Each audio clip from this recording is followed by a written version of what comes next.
Obboleessa Abdii Raggaasaa kan ta'e Addisuu Raggaasaa yeroo Abdii Raggaasaa zayitiidhaan gubatee ture sanitti ol bahuudhaan sooshaal miidiyaa irratti obboleessa kiyya naadha qaba qaama hin taanetu gochaa hin taane irratti raawwate jechuudhaan jecha inni dubbatee dhiibbaa irratti godhuudhaan yeroo sanitti to'annaa seeraa jala oolee ture. Jechicha saniif to'atamuus amma immoo hiikamee jiraachuun isaa dhagahamee jira.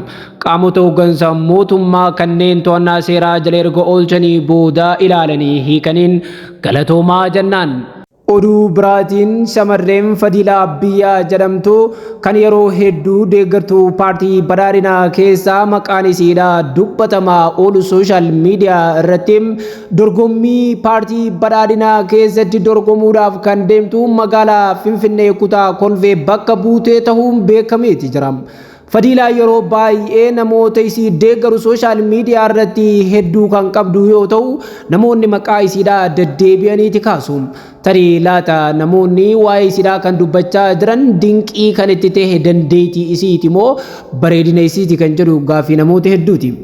Akkasuma ammaas odeeffannoo biyya alaatiin mootummaan Ameerikaadha shororkeessa jechuudhaan humnoota faannoo naannoo Amaaraa keessa socho'an farrajeeti jira. Mootummaan Ameerikaadha humnoota faannoo deeggaran kanneen biyya Ameerikaa keessa jiraatanillee diipoortiit godhuudhaan gara biyyaatti akka deebi'an taasisaa jiraachuu odeeffannoon dhiyeenya kana baanni mul'isa.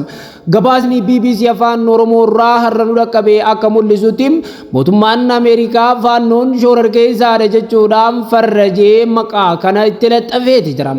Dhugumatti humnoota kana hojiin isaan uummata keenya lammiiwwan Oromoo irratti raawwachaa jiran kanneen karaa Wallaggaatiin fi akkasuma kanneen karaa Walloo jiran irratti haleellaan ganamuu isaan raawwachaa oolan waan summii isaanitti fakkaata.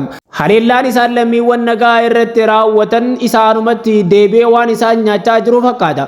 Humnoonni kun garuu Itoophiyaa keessatti of ijaaranii jabaachaa jiru kan jedhus ni jira. Humnoonni kun garamitti deeman erga mootummaan Ameerikaa isaan farrajee booda tarii laata humnoota kanarratti dhiibbaan Ameerikaan geessitu ni dhufaa laata kan jedhu shakkii namoota baay'eetiin mootummaan Ameerikaa akkuma isaan farrajee yoonii fi mootummaa Itoophiyaa cinaa dhaabbachuudhaan dhiibbaa kan isaan irra godhute humnoonni kun baduu maluu kan jedhu yaada hayyoota hedduuti.